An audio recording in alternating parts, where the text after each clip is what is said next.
Assalamualaikum warahmatullahi wabarakatuh. Halo, saya Rizky Darmawan. Saya bersekolah di IMAN 2 Kota Serang dan ada di kelas 11 IPS 2. Di sini kita kembali lagi dan saya akan membahas tentang faktor pendorong dan penghambat persatuan dan kesatuan bangsa.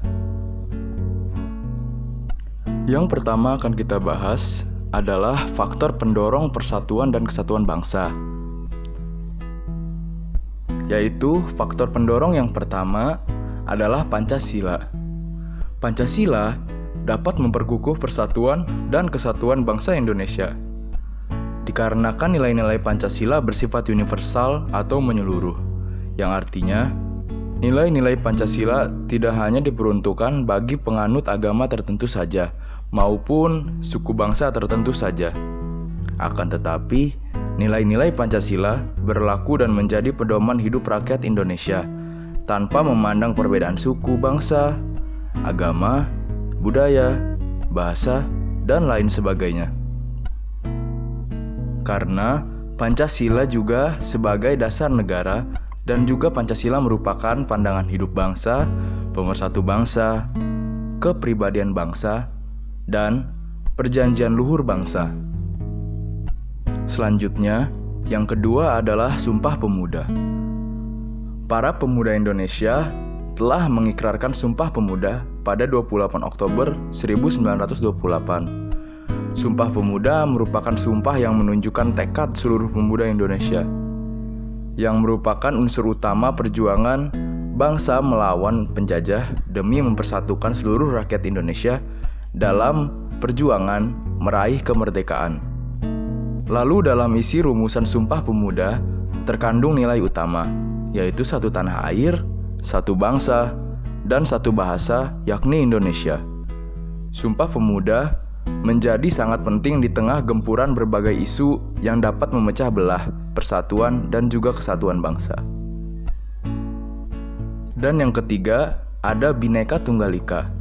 Semboyan Bhinneka Tunggal Ika ini sangat penting bagi negara Indonesia yang memiliki beragam suku, bangsa, budaya, bahasa, dan juga agama. Bhinneka Tunggal Ika artinya walau berbeda-beda tetap satu jua.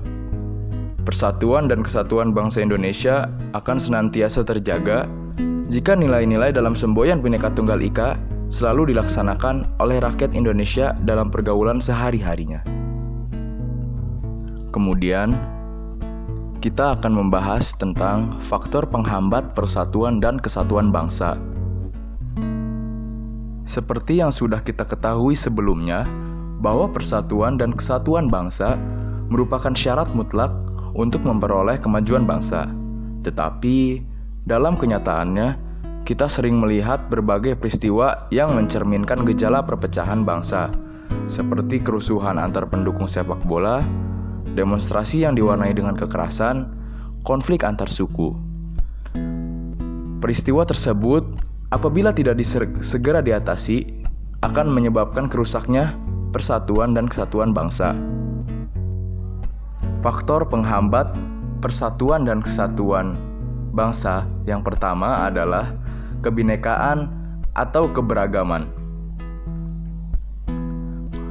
Kebinekaan atau keberagaman dapat menghambat persatuan dan kesatuan bangsa apabila tidak diiringi dengan sikap saling menghargai, menghormati, serta adanya toleransi yang telah menjadi karakter khas masyarakat Indonesia. Keberagaman tersebut dapat mengakibatkan munculnya perbedaan pendapat yang memicu lepas kendali, tumbuhnya perasaan kedaerahan yang berlebihan yang dapat memicu terjadinya konflik antara daerah atau antar suku bangsa. Faktor selanjutnya adalah geografis. Geografis negara Indonesia yang terdiri dari pulau-pulau dan kepulauan yang memiliki karakteristik yang berbeda-beda. Kondisi ini dapat semakin memperlemah persatuan dan juga kesatuan bangsa apabila ketimpangan dan ketidakmerataan pembangunan dan hasil-hasil pembangunan masih belum dapat diatasi. Yang ketiga, munculnya gejala etnosentrisme. Etnosentrisme merupakan sikap menonjolkan kelebihan-kelebihan budayanya dan menganggap rendah budaya bangsa suku lain. Hal tersebut apabila tidak diatasi tentu saja akan memperlemah persatuan dan juga kesatuan bangsa. Lalu yang keempat, yaitu melemahnya nilai budaya bangsa. Nilai-nilai budaya bangsa dapat melemah akibat kuatnya pengaruh budaya asing yang tidak sesuai dengan kepribadian bangsa, baik melalui kontak langsung maupun kontak tidak langsung. Kontak langsung itu antara lain melalui unsur-unsur pariwisata, dan kontak tidak langsungnya antara lain melalui media cetak seperti majalah, tabloid, atau media elektronik seperti televisi, radio, film, internet, telepon seluler yang mempunyai fitur atau fasilitas yang lengkap. Dan faktor penghambat yang terakhir adalah pembangunan yang tidak merata. Proses pembangunan yang terpusat di beberapa wilayah-wilayah tertentu saja dapat menimbulkan kesenjangan dalam berbagai bidang. Hal tersebut apabila tidak diselesaikan dapat memperlemah persatuan dan juga kesatuan bangsa. Ketidakpuasan tersebut dapat menimbulkan pertentangan antara pemerintah daerah dan juga pemerintah pusat yang ada. Terima kasih sudah menonton dan juga memperhatikan. Jangan lupa like video ini.